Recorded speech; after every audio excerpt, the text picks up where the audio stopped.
네, 말씀과 함께 교재 71페이지를 제가 읽겠습니다. 이스라엘 백성들은 가나안 땅 정탐의 실패로 광야에서 40년을 살게 됩니다. 광야 생활을 마치고 이번에는 하나님의 명령에 순종하여 에돔과 모압을 통과해서 가나안 땅으로 나아갑니다. 하나님의 인도하심을 믿지 못하고 가나안 땅에 들어가기를 거부했던 출애굽 1세대의 백성들은 불순종의 결과로 다 죽게 되고 그 자손들이 가나안 땅을 향하여 여정을 이어가게 됩니다. 그러나 헤스본 왕 시온이 이스라엘 백성들에게 길을 열어주지 않았으나 하나님의 도우심으로 이스라엘 백성들은 계속해서 가나안을 향해 전진합니다. 어제에 이어서 신명기에 기록된 모세의 첫 번째 설교는 계속 이어지고 있습니다.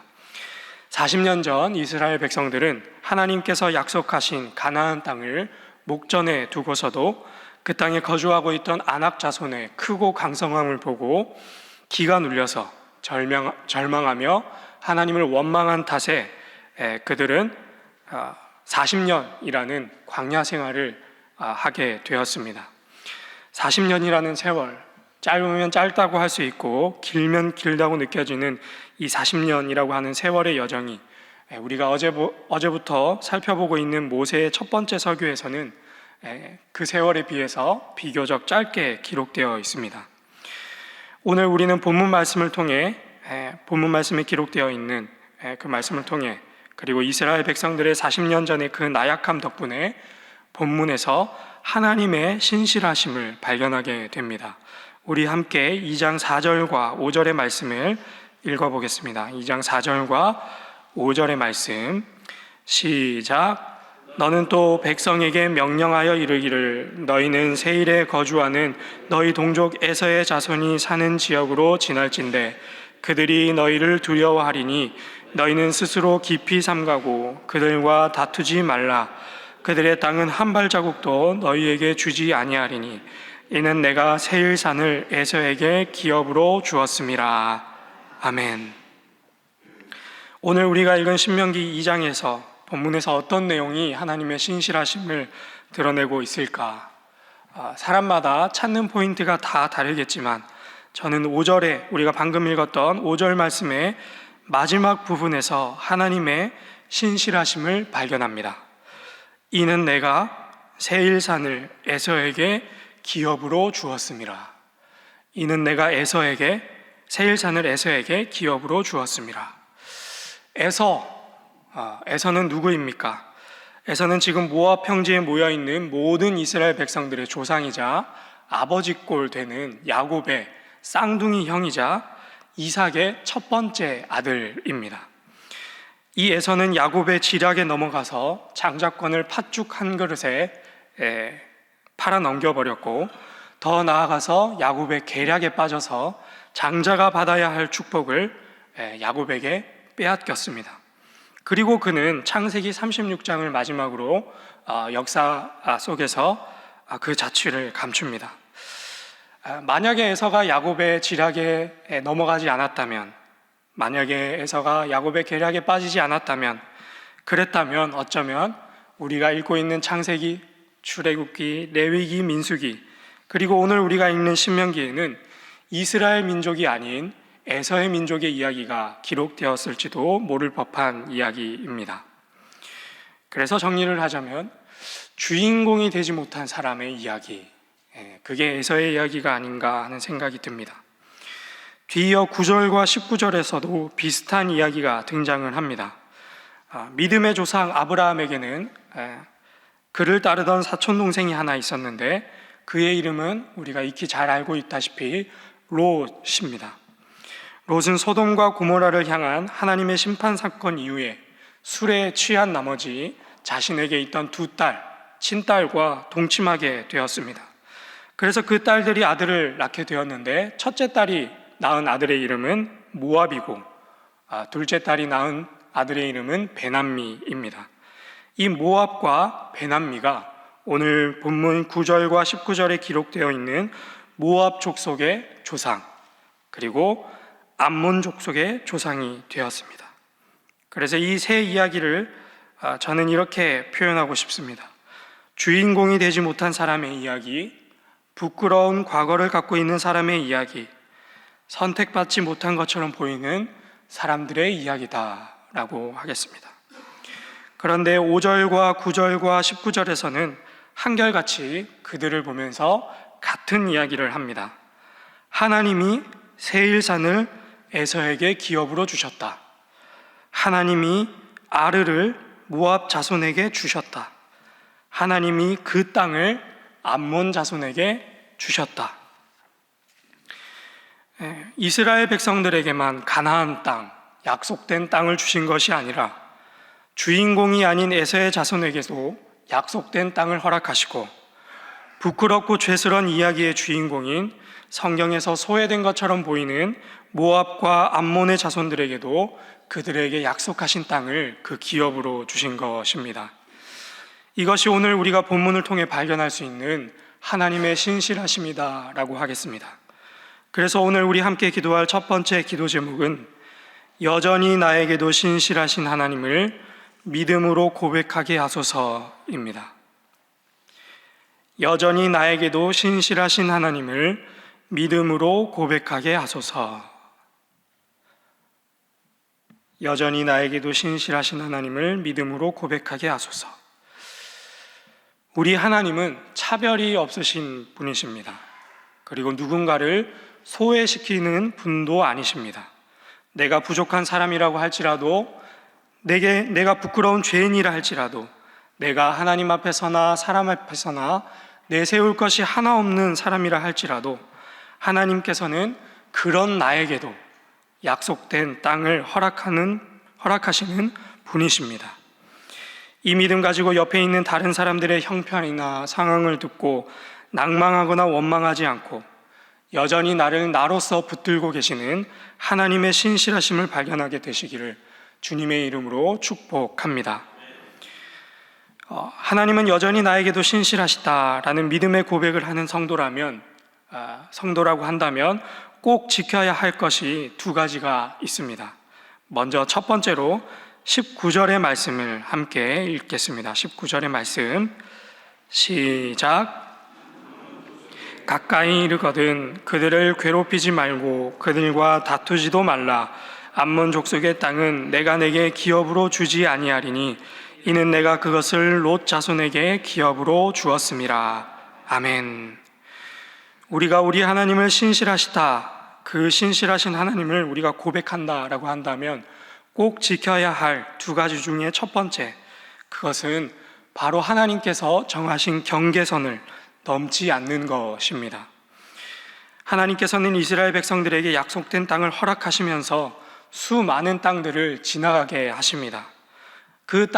지나간 그 땅들 중에는 정말 비옥한 땅도 있었을 것이고 목축하기에 딱 적합한 그런 땅도 있었을 것이고, 한번 성읍을 세우면 아주 견고한 요새가 될 만한 그러한 전략적 요충지와 같은 땅들도 있었을 것입니다. 에서와 모압과 암몬 자손이 살고 있었던 그 땅이 가히 그럴 만한 땅들이었고, 그리고 그 성읍들은 아직 개발되지 못한 탓에 강성한 이스라엘 백성이 손을 뻗으면 취할 수 있을 정도로 정복하기 쉬운 땅이었고, 그리고 그 땅의 거주민들은 이스라엘 백성들을 두려워하고 있었습니다. 그래서 손만 뻗으면 잡을 수 있었던 것이, 손만 뻗으면 넘을 수 있었던 것이 바로 그 땅들이었습니다. 그런데 하나님께서는 그 경계선을 절대로 넘지 말라라고 말씀하셨습니다. 그래서 오늘 우리 함께 기도할 두 번째 기도 제목은 하나님이 정하신 경계를 지킬 줄 아는 성도가 되게 하소서입니다. 하나님이 정하신 경계를 지킬 줄 아는 성도가 되게 하소서. 하나님이 정하신 경계를 지킬 줄 아는 성도가 되게 하소서. 신실하신 하나님께서 여러분들에게 어떤 경계선을 그어 주셨습니까? 가정의 경계선, 직분의 경계선, 신앙의 경계선, 재정의 경계선, 또 그 어떠한 경계선들, 그 경계선을 넘을 만한 힘과 지혜가 있더라도, 그리고 주변에 있는 수많은 사람들이 그 경계선을 넘어선다 할지라도 하나님이 그어주신 그 경계선을 믿음으로 넘지 않는 저와 여러분이 되기를 주님의 이름으로 축복합니다. 마지막 세 번째 말씀을 찾아보겠습니다. 신실하신 하나님을 고백하는 사람이라고 한다면 꼭 지켜야 할 마지막 두 번째는 마땅히 해야 할 일을 마땅히 하는 것입니다. 우리 함께 24절의 말씀을 읽겠습니다. 24절의 말씀 시작. 너희는 일어나 행진하여 아르논 골짜기를 건너라. 내가 헤스본 왕 아모리 사람과 시온과 그의 땅을 내 손에 넘겼은즉 이제 더불어 싸워서 그 땅을 차지하라. 아멘. 과거 40년 전에 이스라엘 백성들은 가나안 땅을 정탐하고 온 12명의 이야기를 듣고 건너야 할 강을 건너지 않기로 했습니다. 그 이유는 그 땅에 살고 있는 아낙 족속들의 강성함 때문입니다. 아낙 자손들은 창세기 6장에 기록되어 있는 네피림의 후손이라 일컬어지며 힘이 세고 아주 키가 컸던 거대했던 민족이었습니다. 그 거대한 아낙 자손을 보고 12 정탐꾼들이 스스로 메뚜기와 같다라고 표현하면서 그 땅을 건너지 않기로, 그 강을 건너지 않기로 한 것이죠. 그런데 그 아낙 자손이, 아낙 족속이 오늘 우리가 읽은 신명기 2장 말씀에서 3번 등장합니다. 2장 10절에 아낙 족속과 같이, 11절에 아낙 족속과 같이, 그리고 21절에 아낙 족속과 같이. 모압과 암몬의 자손들이 거주하고 있는 땅에 아낙 족속과 같이 키가 크고 거대한 족속들이 있었다라고 기록되어 있습니다. 방금 읽은 24절에 하나님께서 이스라엘 백성들에게 정복하라고 말씀하시는 그 땅에는 모압과 암몬 자손들이 정착한 땅에 바로 옆에 있는, 그리고 가운데에 있는 땅이라고 할 수 있는데, 우리가 확신할 수는 없겠으나 이 땅에도 아낙 족속과 같이 거대하고 강성한 족속이 있음을 우리는 합리적으로 추론해 볼 수 있겠습니다. 그러니 지금 하나님께서 이스라엘 백성들에게 정복하라고 말씀하시는 헤스본 왕 아모리 사람 시온과 그 땅의 족속들은 과거 40년 전에 그들의 조상들이 바라봤던 이스라엘 백성들을 큰 절망에 빠지게 만들었던 아낙 자손과 같이 크고 거대하고 강성하여서 하나님께서 건너라 라고 하는 그 말씀을 지키기에는 쉽지 않은 일이었다라고 할 수 있겠습니다. 앞서 에서와 모압과 암몬의 족속들이 거주하고 있던 땅은 그들이 오히려 이스라엘 백성들을 두려워하고 있어서, 그래서 이스라엘 백성들이 마음만 먹으면 그 땅을 쉽게 정복할 수 있었던 그런 땅이었지만, 지금 나아가야 할 그 땅은 이제는 이스라엘 백성으로 하여금 두렵게 만들고 절망에 빠지게 만들고 그 말씀 그대로 순종하기가 참 어려운 땅이다라고 하겠습니다. 그래서 오늘 우리 함께 기도할 마지막 세 번째 기도 제목은 그럼에도 불구하고 하나님의 말씀에 순종하게 하소서입니다. 그럼에도 불구하고 하나님의 말씀에 순종하게 하소서. 그럼에도 불구하고 하나님의 말씀에 순종하게 하소서. 오늘 우리가 본문에서 확인할 수 있는 바, 우리의 삶의 경계선을 벗어나서 죄 짓는 것은 쉬우나 하나님의 말씀대로 선과 거룩을 행하는 것은 쉽지 않은 일이겠다 하는 것을 우리는 발견할 수 있습니다. 죄 짓는 것은 눈앞에서 손으로 움켜쥘 수 있을 만큼 가까이 있고 쉬운 일이지만, 거룩과 선을 이루는 일은 마치 거대한 아낙 자손을 넘어서야 하는 멀고도 험한 일이기 때문입니다.